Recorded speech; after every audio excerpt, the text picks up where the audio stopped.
Fernanda Chamorro, ya aguardando que inicie la conferencia de salud pública para escuchar un poquitito los avances, actualizaciones. Fer, ¿cómo te va? Buen día. Exactamente, buen día, ¿cómo estás, Violeta? El saludo también para todos los televidentes. Estamos aguardando, de hecho, que ya algunas autoridades del Ministerio de Salud, el doctor Guillermo Sequera, el viceministro Hernán Martínez, ya están aguardando algunos detalles nada más, ya la llegada también del doctor Héctor Castro, director del programa ampliado de inmunizaciones, para que se inicie esto. Como es habitual, seguramente, vamos a estar teniendo, primeramente, la actualización epidemiológica, todo ese mapa de cómo está el país a nivel de casos de COVID-19. Muy importante también será saber si es que hay nuevos casos detectados de variante Delta o no en estas últimas semanas, en estos últimos análisis que van haciendo constantemente con expertos del Laboratorio Central y de otros estudios científicos que se unen a ellos, el de la Universidad Nacional de Asunción, por ejemplo, que también constantemente está haciendo la diferenciación de cada uno de los casos para ver cuál es la variante predominante todavía en el Paraguay de casos de COVID. Y aparte de eso, lo más esperado sin duda después va a ser lo que tenga para manifestar el doctor Héctor Castro, lo que ustedes ya mencionaban incluso con Mariano ahí desde piso, cómo va a continuar el calendario. Habíamos tenido la promesa hace unas semanas de que en la semana que inicia desde el domingo, lunes en adelante, la próxima semana ya estaríamos teniendo un calendario previsto para reactivar las primeras dosis. Habrá que ver si esto es así, si finalmente esto se realiza así tal cual como había dicho el doctor Héctor Castro en conferencias anteriores, que desde el lunes 6 de septiembre en adelante ya se iba a estar reactivando el calendario para primera dosis. Y cómo va a continuar, eso es lo que seguramente vamos a estar conociendo, además también de la aplicación de segundas dosis de vacunas, principalmente, y la que sigue preocupando tiene que ver con las segundas dosis de las Sputnik V. Y sí, ¿verdad? Porque por lo general pues se avisa muy sobre la hora. Y esa, de hecho, que uno ya a este punto, Fer, no sabe si cuestionar a salud pública porque ciertos avisos se dan muy sobre la hora. Y me refiero, por ejemplo, a este tema de los rezagados que recibieron o que pueden recibir todavía Pfizer hasta las 11 de la noche en el Rubén Dumont. Como que todo se hace muy sobre la marcha, pero también entiendo yo que a este punto no podemos permitirnos el lujo de a veces darse demasiado tiempo, y como que también nosotros tenemos que asumir el rol de estar pendientes a ese tipo de información. O sea, claro, tienes ahí como una contraposición de ideas entre tal vez, ¿verdad?, llamarle vos problemas de comunicación por parte de la estatal, pero también uno tiene que asumir el rol de la responsabilidad, ¿verdad? Es así, y hay mucha gente que de hecho constantemente, si uno se fija en las redes sociales, está expectante, preguntando. En cualquier publicación, por ejemplo, de segunda dosis, hay gente que pregunta cuándo se reactivará la primera, por ejemplo, que es hasta el momento lo que más expectativa también está creando. Así que estaremos muy al pendiente porque teníamos esa promesa. De hecho, aquí ya lo vemos también llegar al doctor Héctor Castro. Vamos a estar acomodándonos seguramente ya para el inicio de la conferencia. Decíamos, lo normal, vamos a seguir teniendo primeramente esa actualización epidemiológica y después de eso recién lo que tiene que ver con la actualización del calendario de vacunación. De hecho, que ahí lo vemos ya al doctor parándose, a Guillermo Sequera, pero está hablando todavía con algunos medios, así que vamos a esperar. Sí. A ver un poquito, ahí llega el doctor Castro también, seguramente lo aguardaban ahí para que inicie esta conferencia. Tenemos las imágenes en vivo y en directo y acompañando con nuestra compañera Fernanda Chamorro, que está allí, insistimos, muy de cerca y ya en instantes con los detalles en vivo y en directo.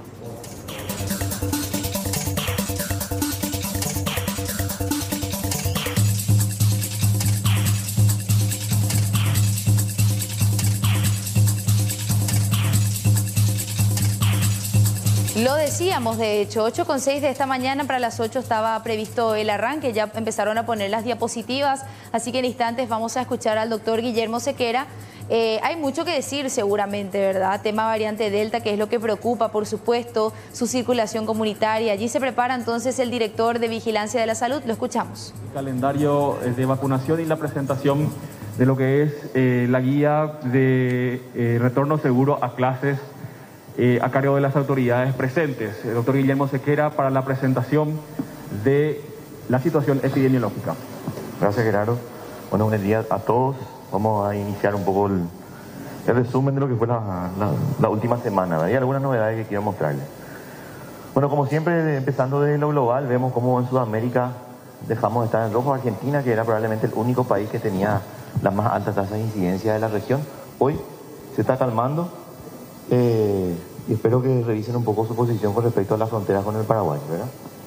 Siguiente. Viendo un poco más, no viendo a nivel tan global, viendo un poco más la región por sectores más pequeños, fíjense cómo hoy el Brasil, si vamos a ver dónde está el problema, no está tanto en São Paulo, no está tanto en Río de Janeiro. Increíblemente en el lugar donde hay más delta, no están aumentando los casos. Es un fenómeno que tenemos que ir viendo, porque eso va a ocurrir acá. ¿Sí? Fíjense, São Paulo, Río de Janeiro, no está en rojo, sí está en rojo la zona de Goiás, ahí en el centro de Brasil, pero donde la delta tampoco tiene un impacto importante. Es un fenómeno de atraso de su última ola. Por suerte el estado de Mato Grosso do Sul, Paraná, todos en descenso y con poca incidencia de delta. O sea, todavía es marginal, todavía está por debajo del 5% la cantidad de casos de delta que ellos están detectando en estos estados. En Argentina, como era el último país que estaba en rojo todavía en la región, prácticamente lo que es frontera con Chile y el sur del país, en la Patagonia, es donde vemos los colores más rojos. Las provincias que están cerca del Paraguay no están con un rojo intenso. Yo creo que se está armonizando un poco, estamos entrando en toda Sudamérica en una fase de descanso de la epidemia. Fíjense, Uruguay totalmente blanco, y nuestro país, como solemos ver en el mapa de riesgo, totalmente con colores. No es porque no tienen datos, ¿verdad?, como suele ser otras veces, sino porque realmente hay muy pocos casos en los diferentes territorios. Fíjense dónde está el problema ahora, arriba, ¿sí? Y fíjense cómo, en qué parte de arriba, principalmente en la zona de Florida y algunos estados del sur, ¿sí? Hay un fenómeno que se está viendo muy importante en algunos estados de los Estados Unidos, donde el impacto de delta es más grande, ¿sí? Este fenómeno de los niños que están cayendo con delta es un fenómeno que ocurre de manera más importante en Estados Unidos. Eso no ocurre en México, que tienen delta, eso no ocurre en Europa, que tienen delta, o las dimensiones que está tomando Estados Unidos. ¿Por qué? Porque ellos están volviendo a sus clases sin tapabocas, sin protocolos, profesores que se van sin tapabocas, alumnos que se van sin tapabocas, sin protocolos. Si hay un caso positivo en el aula, le sacan al caso nomás, no se lleva la burbuja, no están aplicando protocolos. Pero no es en todos los estados de Estados Unidos, en algunos estados. ¿Sí? Entonces hay que ver un poco, aprender de esos aciertos y errores que tienen los otros países, y estamos siguiendo muy de cerca el fenómeno que está ocurriendo en Estados Unidos, que no ocurrió en la ola pasada. En la ola pasada hubo una unificación de la medida a nivel nacional, pero hoy en los Estados Unidos hay una ruptura, hay algunos estados que no están cumpliendo y otros que sí están cumpliendo, y está ocurriendo lo que estamos viendo. Siguiente. Nuestra situación epidemiológica, ¿verdad? Fíjense cómo en la última semana, otra vez con respecto a la anterior, hay un 27, casi un 30% menos otra vez, ¿verdad? En fallecidos también hay un 14% menos. Prácticamente estamos a más de un año ya. Los números que estamos teniendo ahora se parecen a finales de julio del año pasado. ¿Se acordarán cuando teníamos los casos, empezaban los casos en Ciudad del Este, el brote en las prisiones? Más o menos en esa época, los números, no quiere decir la fecha, los números se asemejan a esa época del 2020. Siguiente. Bueno, aquí miremos un poco de todos los casos que tuvimos, ¿dónde se dan la mayoría de los casos? Fíjense, esta es la pirámide poblacional del Paraguay. Acá estamos los más de 7 millones de paraguayos. Y en rojo y azul, no es que sean cerristas todos, ¿verdad? Pero en rojo y azul vemos la distribución de los casos. Fíjense cómo gran parte de los adultos, como nosotros registramos los casos. Y en los niños, vemos que a pesar de que haya muchos niños, los casos prácticamente corresponden, los casos pediátricos, a un 8% del total de casos. ¿Sí? El resto son adultos. Si nos vamos a los adultos mayores, que suele ser más grave la enfermedad, es un 14%. Y el adulto joven, digamos, entre 20 y menos de 60, ¿verdad? Ahí está el 78% de los casos. Recuerden que en la muerte es al revés. El 60% está arriba, ¿verdad?, y el 30% está abajo, en la muerte y gravedad. Pero los casos están en este grupo. Y en los niños aparentemente no hay casos. Dos fenómenos ocurren ahí. Es cierto, los niños estuvieron mucho tiempo encerrados, hubo poca circulación en esa población, pero también ocurre el fenómeno que a los niños no se les testea tanto. Si en una casa dan todo positivo y el niño también, o sea, si los padres son positivos y el niño tiene síntomas leves, al niño no se le mete el hisopo en la nariz, se asume que es COVID y solamente si los síntomas persisten, si el niño empieza a empeorar, ahí cuando va a ser hospitalizado tiene algún criterio de gravedad, sí se indica el hisopado. Entonces, nosotros no vemos tanto el fenómeno que ocurre con los niños. Es un poco ficticio lo que estamos viendo acá. Hubo más casos de niños de lo que estamos viendo. Siempre hubo más casos de lo que vemos, eso sabemos. Pero con los niños habrá sido mucho mayor porque a los niños prácticamente no le hacemos tanto el test. ¿Sí? Siguiente. Con respecto a fallecidos, creo que hay menos de 50 fallecidos. Hoy vamos a sacar un reporte, vamos a colgar en la página del Ministerio una actualización de los casos pediátricos. ¿Cuántos casos realmente hubo en la epidemia, en la primera y la segunda ola? ¿Cuántos fallecidos? ¿Cuántos hospitalizados? ¿Sí? Para que manejemos todo. Bueno, lo que venimos viendo, ¿verdad? 8 semanas consecutivas sostenidas de descenso. Impresionante el descenso en Central, principalmente. Fíjense, de tener más de 3.000, 4.000 casos por semana, hoy no llega ni a 300. ¿Sí? 90% de reducción. Siguiente. Todo se ve esto en el eje centro-oeste, en el eje sur del país. Siguiente. Y en el eje norte, así como en el Chaco. No tengo ningún fenómeno así para ver qué diferente está ocurriendo. En todos los departamentos del país, en su distrito, estamos viendo un descenso importante. Siguiente. De los 259 distritos, hace semanas ya que no tenemos ninguno en rojo, 2 solamente en nivel 3, 24 en nivel 2 y casi el 90% de los distritos hoy están en nivel 1 o inferior. ¿Sí? Esta es la luna de miel que decimos. Poquísimos casos. Siguiente. Aquí traigo un poco los datos de SEME, ¿verdad? En parte de nuestras reuniones de sala de situación, también compartimos con los compañeros de SEME y discutimos todos los datos. Recordarán que tenían 200 pedidos más o menos por día. Hoy no llegan ni a 20, ni a 15 los pedidos para terapia intensiva, los pedidos para traslado de hospitalizados, ¿verdad? Y el 99,9% ya estamos viendo los fenómenos prepandemia. Cuidados polivalentes, accidentes de tránsito, ¿verdad? Accidentes cerebrovasculares, derrame, como se dice, en la casa de alguien o en un traslado de un paciente de un hospital a otro. Eso es el movimiento hoy del sistema SEM. Siguiente. Quiero ver un poco con ustedes las hospitalizaciones. Ustedes ven que los números de hospitalizados también va descendiendo como más lento, pero va descendiendo así como los casos. Nuestro pico de hospitalizados de nuevo ingreso. ¿Sí? Eso, ¿cuántos ingresados en esta semana? Y el mitad de mayo fue el mayor ingreso por semana. Más de 2.000 pacientes ingresados en una semana en el sistema público y privado. Y a partir de ahí hay un descenso. Si las camas estuvieron ocupadas, si vemos ocupación de camas, es más tardío, ¿verdad? Una curva más alta, más de 4.000 casos, recordarán que tuvimos. Bueno, esto es nuevo ingreso. Y fíjense cómo ahora, la semana 34, la última semana, tuvimos unos 200 ingresos, nada más. Cada vez menos, pero sigue habiendo casos que van ingresando. Siguiente. Esto es, quiero compartir con ustedes. Pero, ¿puedes poner al anterior, Fátima? Me olvidé de hablar un poco de los datos allá, que sí me parece importante. Entonces tuvimos casi 50.000 hospitalizados, o 47.000. ¿Sí? Y 470.000 casos más o menos tenemos. Y 47.000 hospitalizados. O sea, de todos los casos que pudimos registrar, el 10% se hospitalizó, ya sea en el sector público o en el sector privado. En sala se fueron casi 40.000 y a terapia intensiva 72.000. Para mí que era 7.200, hay un cero de más ahí, eso tengo que arreglar. 7.200, porque eso suma los 47.000. ¿Sí? Fallecieron. Este es un dato que me preguntó el ministro, por eso quiero mostrarle. ¿Cuántos fallecieron en UCI? Me decía él.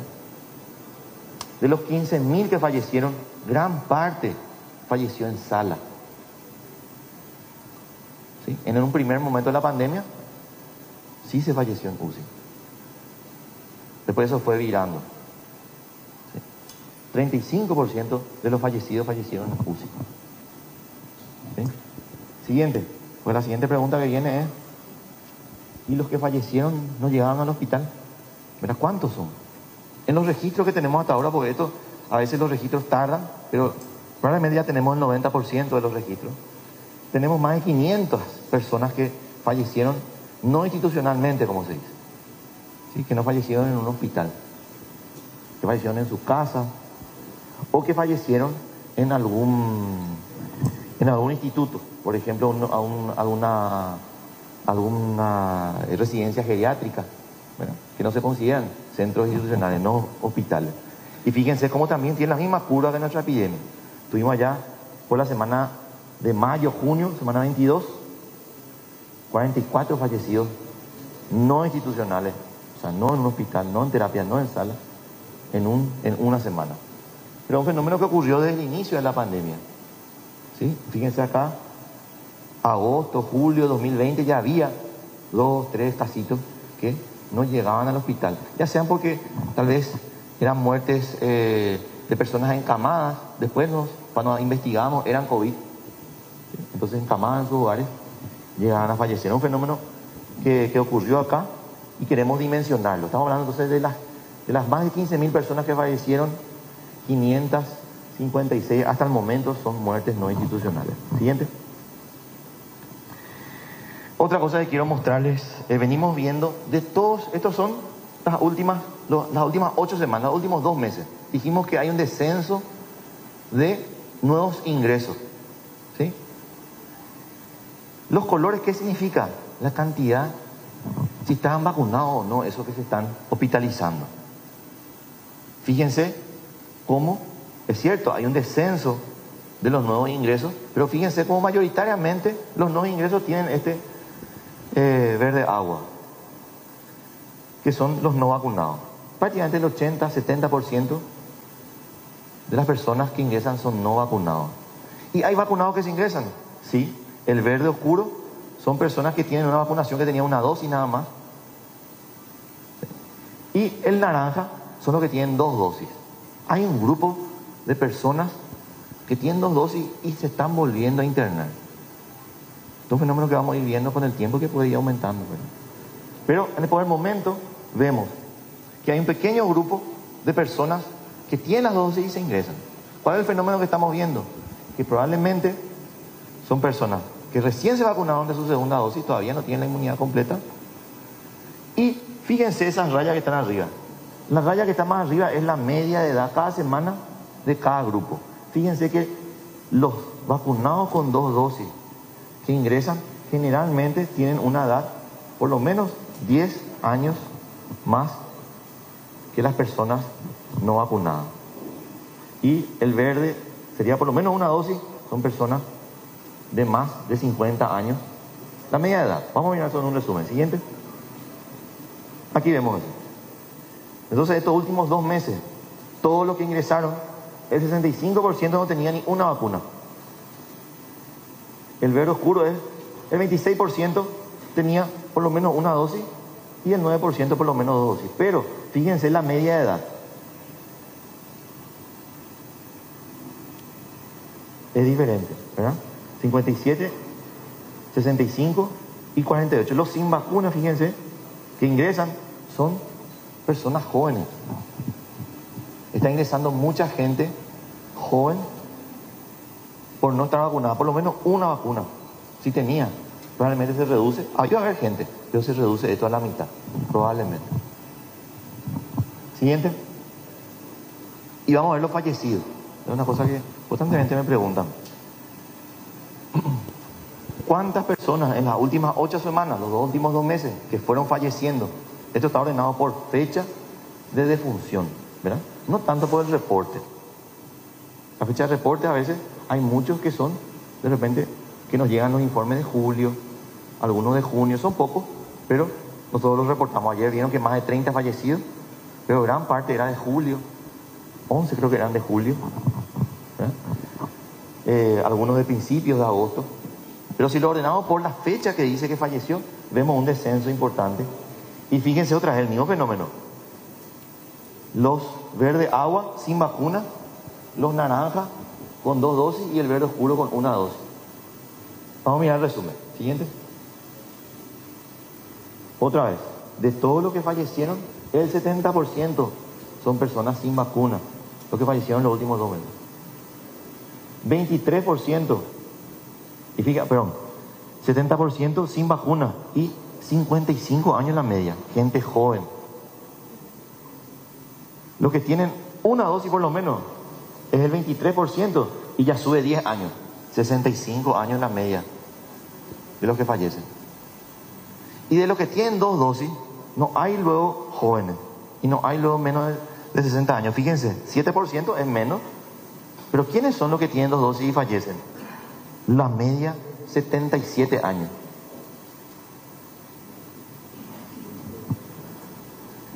Esto es un fenómeno que tenemos que tener en cuenta. Estamos viendo cómo se comporta la vacuna y sabemos por otras vacunas que las personas que tienen 77 años, y ni quiero hablar las que tienen más, no responden bien a las vacunas. Esa efectividad que vemos que es muy buena en la población joven no tienen lo mismo los adultos mayores. Así que desde vigilancia, ¿verdad? Y eso lo sabe Héctor, nosotros si vamos a discutir una tercera dosis, vamos a priorizar a las personas que responden mal a las 2 dosis o que responden con una inmunidad no de como la esperada, ¿verdad? Algún joven con alguna vulnerabilidad que ya tenga las dosis, o los adultos mayores que sabemos, no solamente por la vacuna COVID, por todas las vacunas, que la respuesta inmunitaria nunca se va a parecer a la de un joven, ni siquiera con 1 dosis. Bueno, esto creo que es la última diapositiva. Yo quería comentar 2 cositas más. Una de ellas es, en el reporte de hoy, estamos en un momento de bajada de casos, ¿sí? Entonces, un momento también de revisar todo el trabajo que venimos haciendo. Y estamos encontrando muchos fallecidos, inclusive de los últimos meses de diciembre, o sea, de noviembre y diciembre del 2020, el año pasado. Encontramos más de 120 fallecidos que corresponden al 2020. Y tenemos que ir ajustando esos datos, tenemos que limpiar eso, tenemos que revisar nuestras bases de datos. Y en ese trabajo estamos ahora que tenemos más tiempo, ¿verdad? Que no tenemos más de 100 fallecidos por día. Entonces, en ese trabajo, en el reporte hoy vamos a tener más de 100 fallecidos.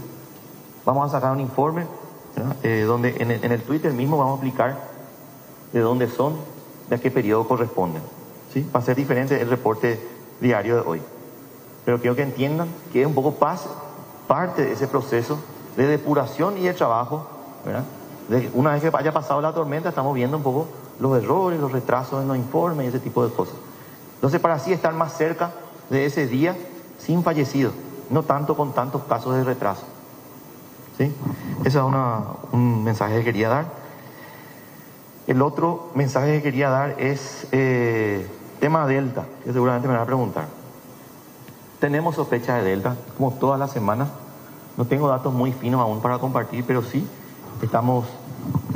recibimos un informe parcial, por eso no quiero entrar en detalle, pero sí en la fecha de ayer, de alta sospecha de Delta, todavía no con confirmación, principalmente de Alto Paraná. ¿Sí? Bueno, dale Gerardo, pasamos con las preguntas. Está ahí nomás. Gracias. Muchas gracias, doctor Guillermo. Seguidamente escucharemos a la señora viceministra, doña Alcira Sosa, viceministra de Educación Escolar Básica, Ministerio de Educación y Ciencias. Nos dará unas palabras respecto al tema de retorno seguro a clases. Bueno, muy buenos días a todos. En primer lugar, quisiera comunicar que disponemos de las vacunas para nuestros un poco más de 11.000 docentes que todavía no tienen la primera dosis. Ellos recibirán este lunes la oportunidad de vacunarse. Aquellos que por una u otra circunstancia no han podido hacerlo cuando fue fijada la fecha, tanto para docentes como aquellos que no pudieron hacerlo por otras circunstancias. Bueno, ahora en términos de protocolo, al 30 han retornado a nuestras instituciones todos nuestros docentes y eso también ha posibilitado el retorno a actividades presenciales en el caso de los estudiantes cuyos padres han permitido esa presencialidad en las escuelas.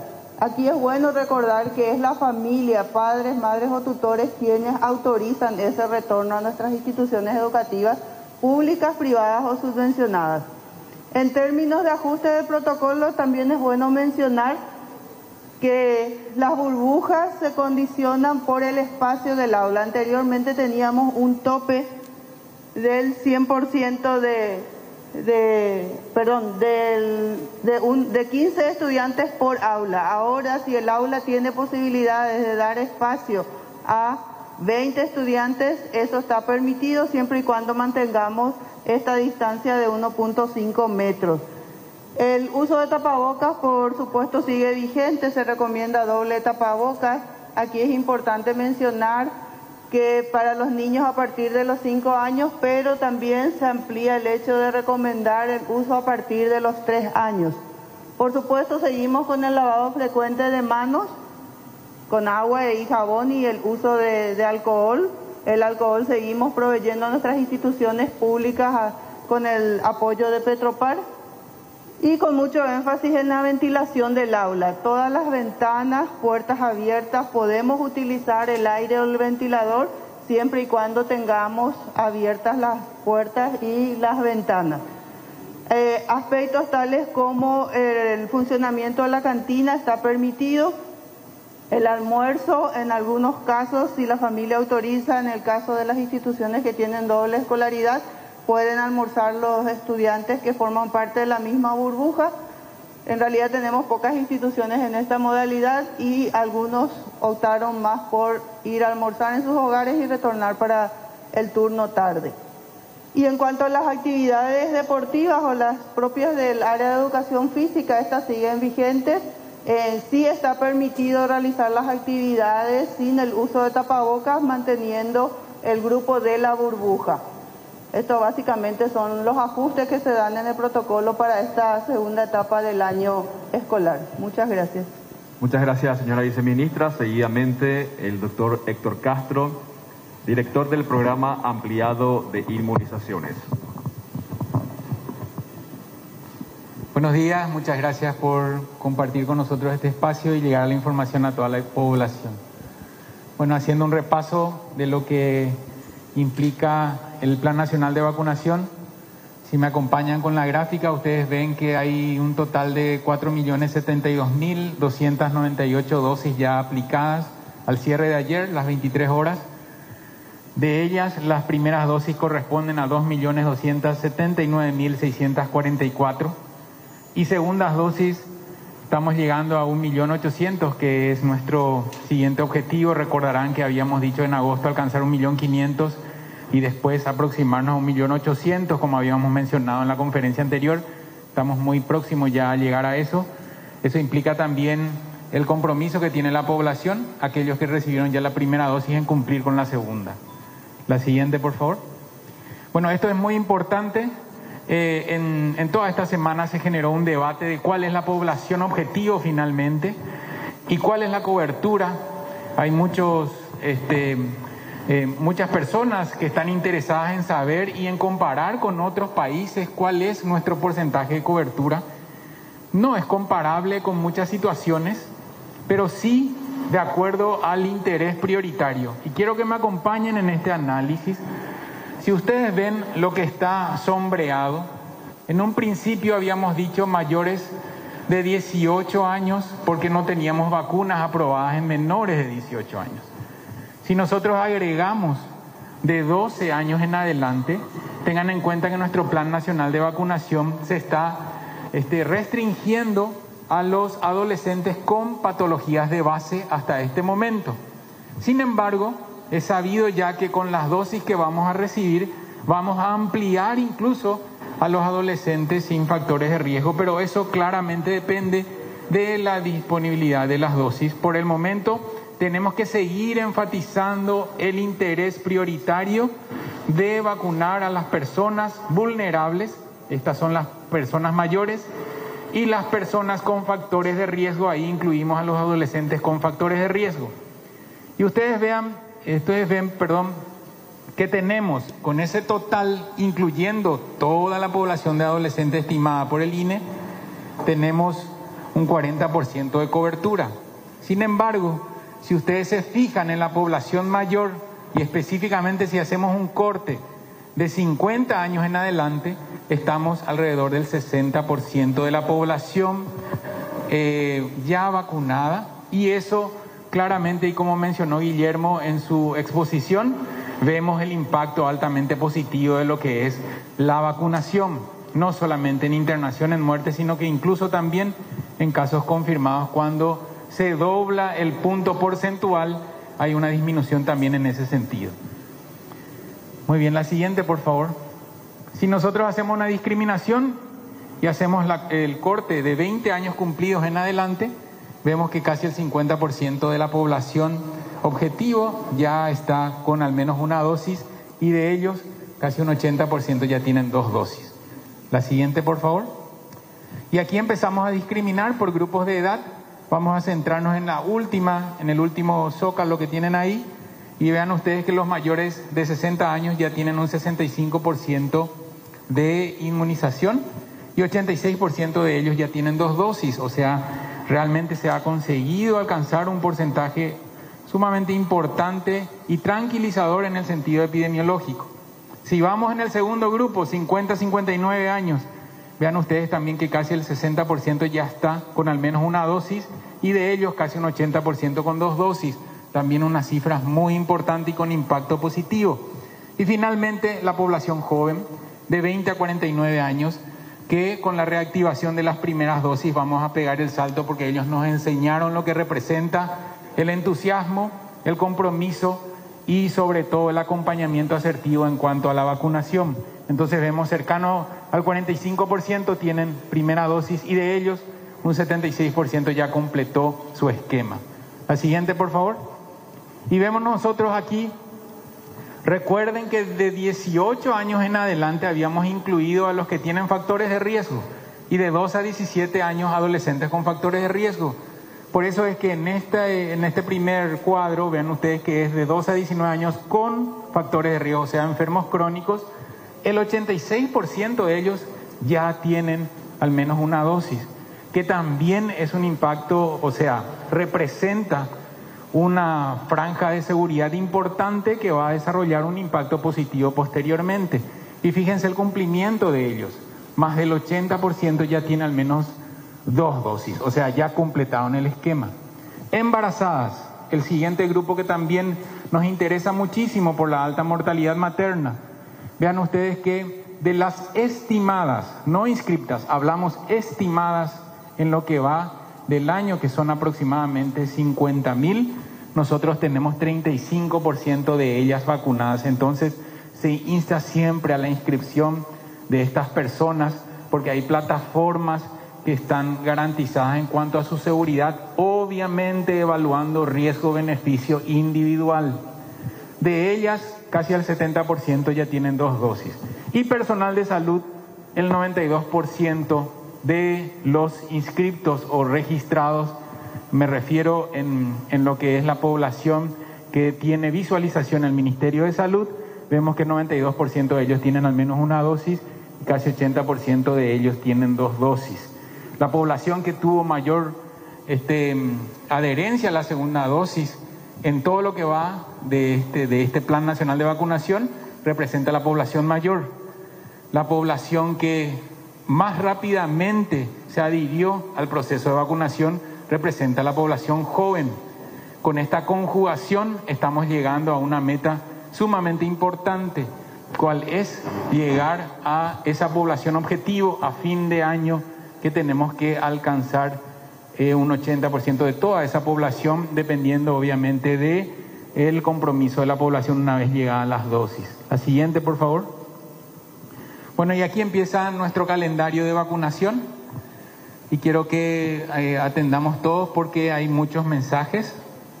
La segunda dosis pendientes de vacunación este sábado, o sea, mañana, de 7 de la mañana al mediodía, todas las personas que aún no pudieron recibir su segunda dosis, y vamos marcando por plataforma.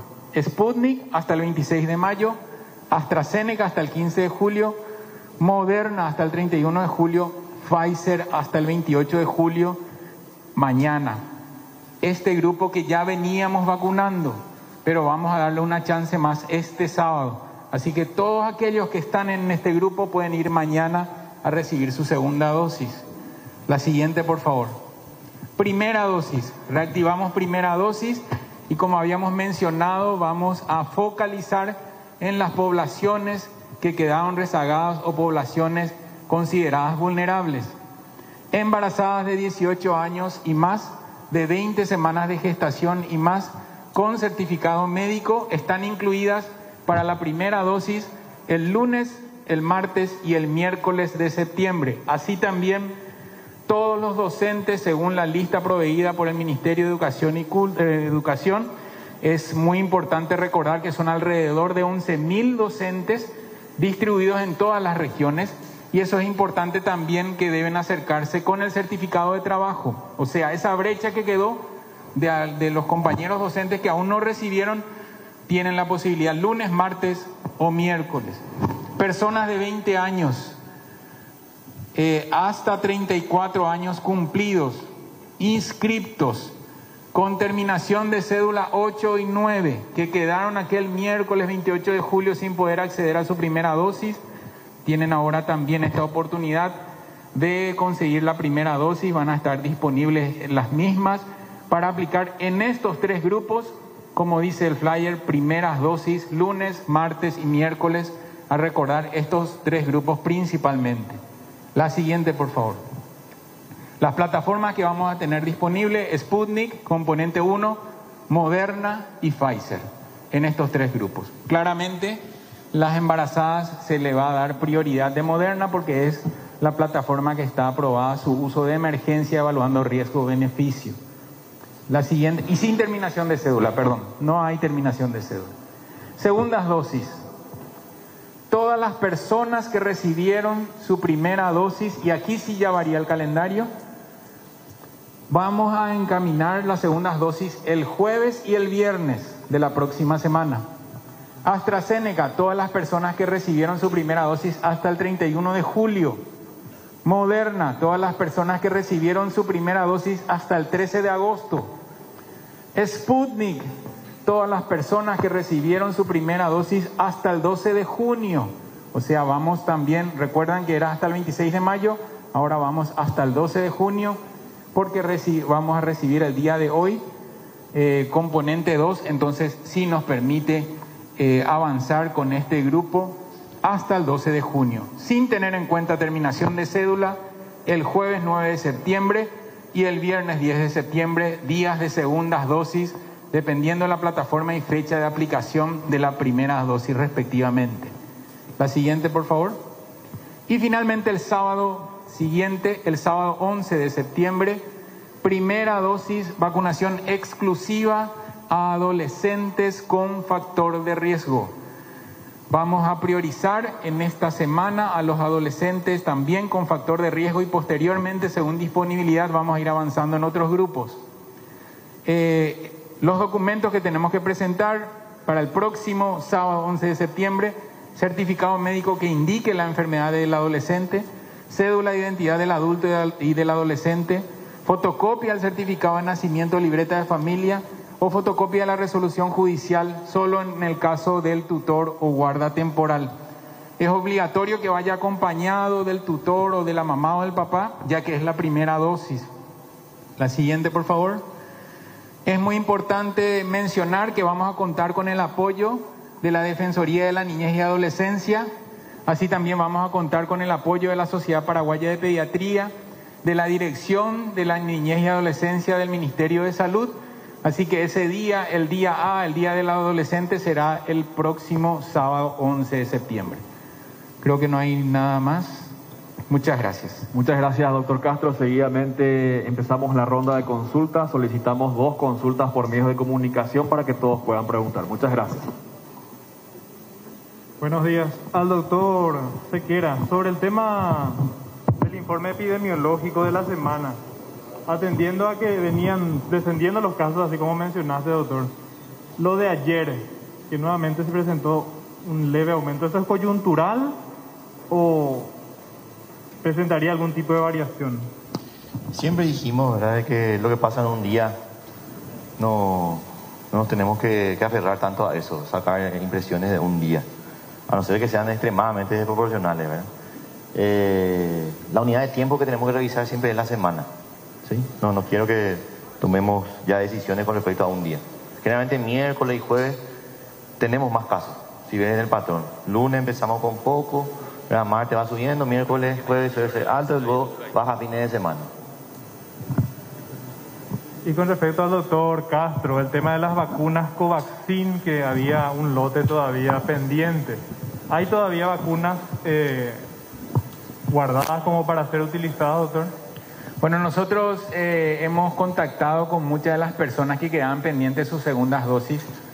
Muchas de ellas no acudieron para su aplicación de segundas dosis, entonces también fuimos avanzando con algunos grupos que consideramos prioritarios. También con esta plataforma, lo que quiero mencionar es que muchos no cumplieron su segunda dosis, sin embargo, se van completando en su gran mayoría, ya cercano al 95% las segundas dosis de Covaxin. En referencia a otra plataforma, Ayat Sinopharm, también se continúa, esto hay un intervalo de 4 semanas con un porcentaje de cumplimiento alrededor del 92%.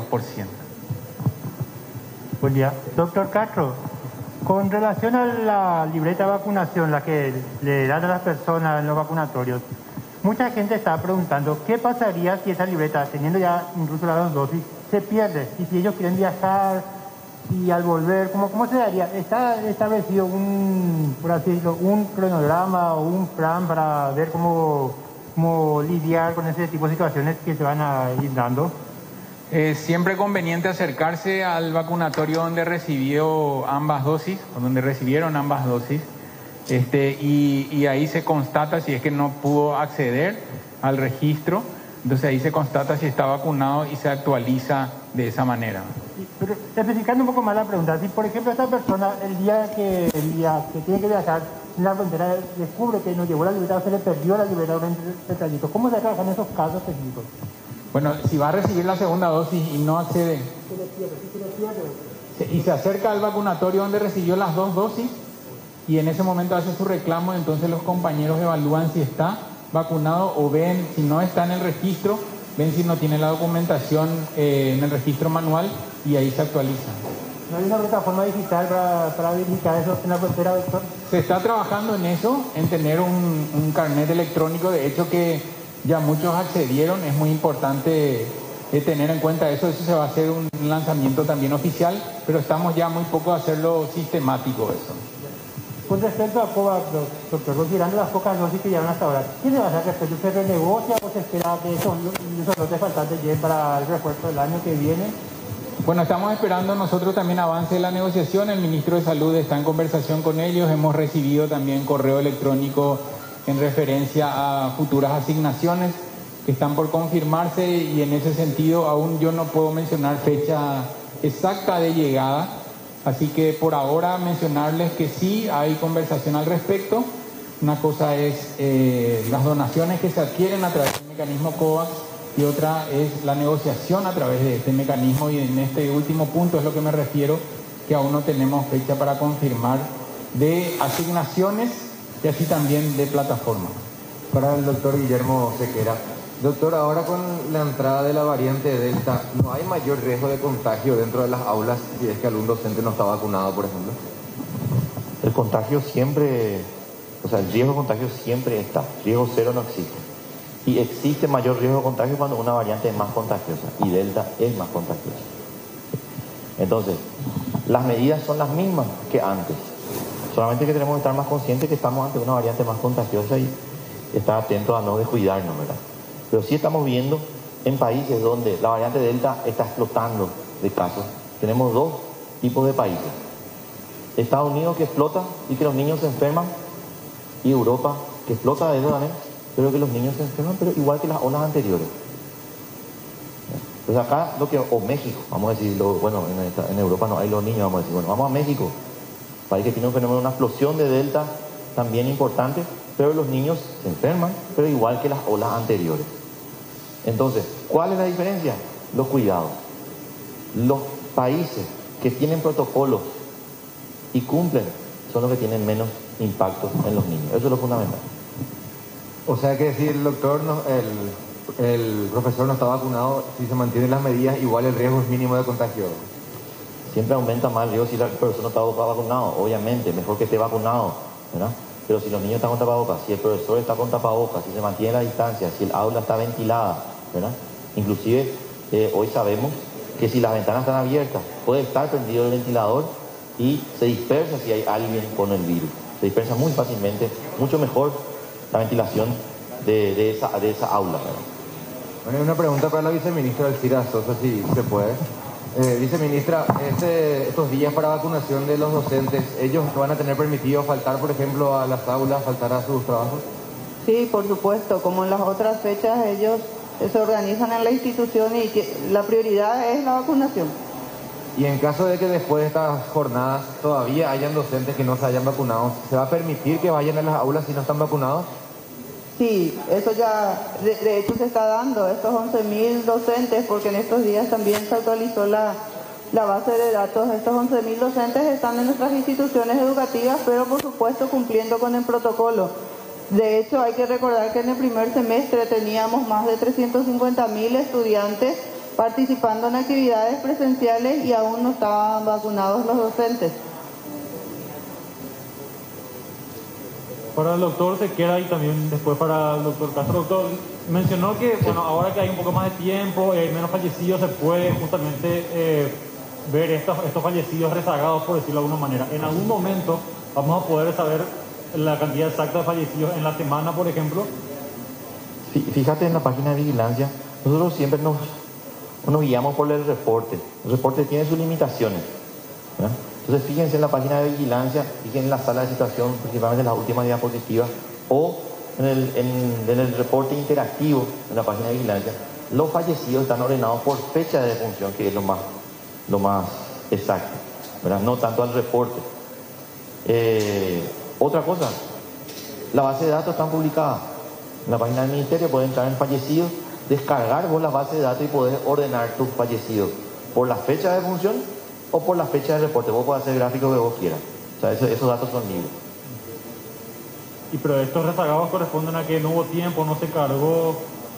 Así es. Pero pues, esto es un fenómeno que siempre vamos a tener y que ocurre con todos. Y van a ver que hasta Alemania tiene ese problema. Fíjense, en la región vemos como Chile, por ejemplo, de repente hace un pico así, una semana, después baja. ¿Qué eso fue? Los reportes de los rezagados que no pudieron durante el pico, ¿verdad? No tener esos picos ya es para dudar, y nosotros no estamos teniendo. Hoy vamos a tener. Eso significa que estás revisando tus datos y estás corrigiendo. Gracias. Y para el doctor Castro, ¿se prevé primera dosis para rezagados de 65 para arriba, doctor? Sí. ¿En qué momento? Nosotros esta semana vamos a recibir mayor cantidad de AstraZeneca, y AstraZeneca en nuestro país está restringido su uso para mayores de 50 años, con lo cual vamos a priorizar esta plataforma también en ellos. Así que durante la semana seguramente vamos a tener alguna novedad al respecto. Doctor Castro, con respecto a los encamados que tienen que recibir o primera o segunda dosis, ¿cómo y cuándo se va a estar realizando? Si tiene que hacer algún tipo de gestión nuevamente la gente, llamar a algún lugar. Las regiones se están empoderando ya particularmente de cada población asignada y en especial de los encamados. Se está trabajando, me consta porque hay informes al respecto de que se va avanzando tanto en primera como en segundas dosis, y con esto que vamos a reactivar las primeras dosis, siempre es importante otra vez, de acuerdo a la planificación que ellos tienen, ir avanzando. Lo que podríamos hacer también es compartir con ustedes cómo va esto en cifra, ¿verdad? Para que se pueda visualizar mejor el concepto. Para el doctor Sequera, Hay un estudio británico que sugiere que en el mundo el número real de fallecidos en realidad podría ser el triple. ¿El Paraguay tiene algún tipo de estadísticas o tiene esa misma presunción? En la página de vigilancia están los datos de exceso de mortalidad, ¿sí? Vamos a ver, eso es cuando medimos más allá de las muertes de COVID, porque hay muchas muertes que no son COVID, pero están relacionadas al COVID. Directamente, porque fue una muerte tardía, o indirectamente, porque el hospital estaba saturado y la persona no pudo ser atendida por su infarto. COVID mata de esas dos maneras. Entonces, en nuestro país, hasta ahora, 2021, tiene un 70% más de muertes de lo que debería de tener. O sea, recordarán que yo presentaba, habitualmente semana tras semana en Paraguay mueren 600 personas. Y teníamos 1.500 muertes, 1.200 en esa semana. Hoy hay un 10% más de exceso.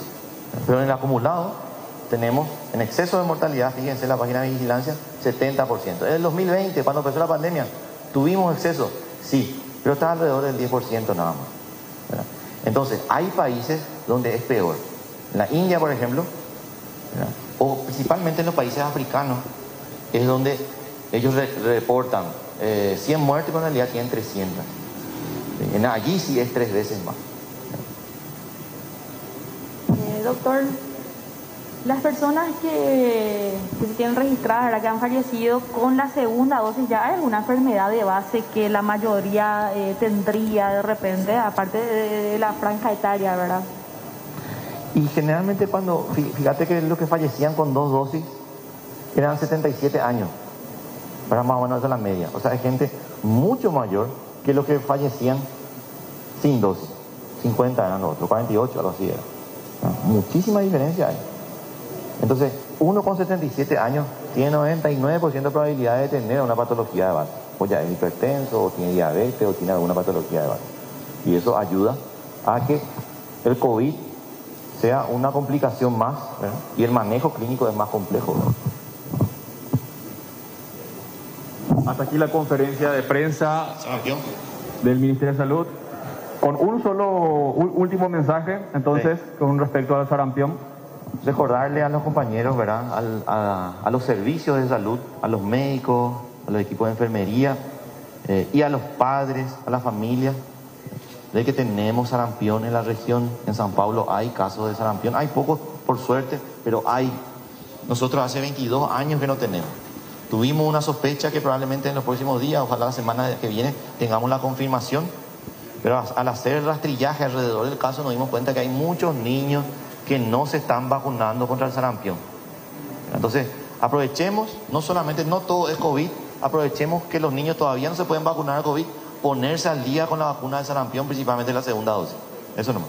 Muchas gracias, doctor Guillermo. Muchas gracias. Bueno, la conferencia de prensa que culmina de esta manera, lo más resaltante entre las informaciones más importantes hacen referencia a que se reactiva la aplicación de primera dosis, en este caso para la próxima semana. Desde el lunes, martes, miércoles van a estar aplicando la vacuna. Primera dosis para embarazados mayores de 18 años con 20 semanas de gestación, también para docentes con sus certificados de trabajo y a personas de 20 a 34 años con terminación de cédula 8 y 9, que son aquellas que mayoritariamente hace meses se quedaron sin recibir la primera dosis. Fernanda, de entre los datos llamativos también se menciona el descenso de los casos, sin embargo, en cuanto a los fallecimientos, todos pertenecientes a una franja que no se vacunó.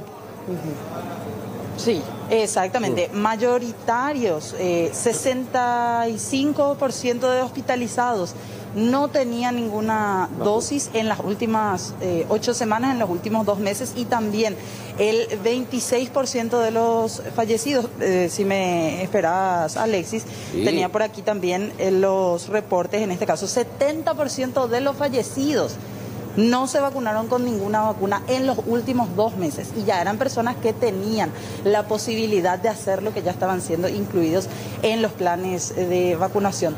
Mañana, fin de semana, importante también recordarle, Alexis, a la gente que aquellos rezagados de segunda dosis que en todo este tiempo no se pudieron vacunar, mañana podrán hacerlo de 7 de la mañana a 12 del mediodía. Así que mucha atención con eso.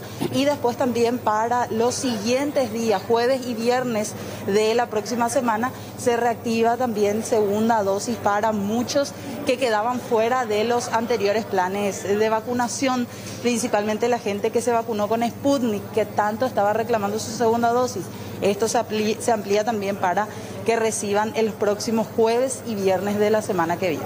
Importante resaltar esto, les pedimos a todos nuestros televidentes que están dentro de esta franja mencionada que primeramente se aplique la segunda dosis a aquellos que todavía lo deben hacer. Creo que escuché bien la cifra, era de 500.000 personas aproximadamente que todavía no fueron a vacunarse con la segunda dosis y bueno, ya a partir de la semana que viene lo que veníamos comentando. Destacar también el proyecto del retorno paulatino en las clases, prácticamente inminente, y las consecuencias de no vacunarse en cuanto a los docentes que ya están siendo reasignadas sus funciones.